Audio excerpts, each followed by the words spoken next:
ஊரெங்கும் மழை வெள்ளம் தத்தளிக்குது தமிழகம்.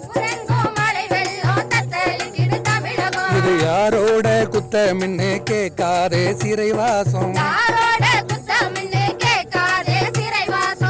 சாக்கடை வீட்டுக்குள்ளே போக்கிடம் எதுமில்ல.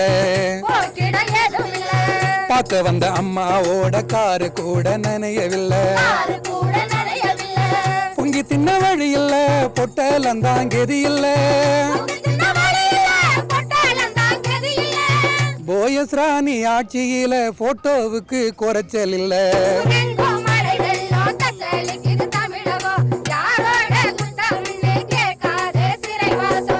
தீவாளி சரக்கு ஓட்ட திட்டம் 400 கோடி.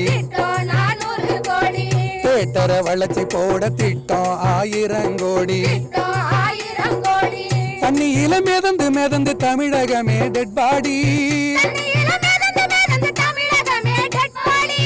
தடுக்க என்ன திட்டமின்னு கேட்காதே தடியடி.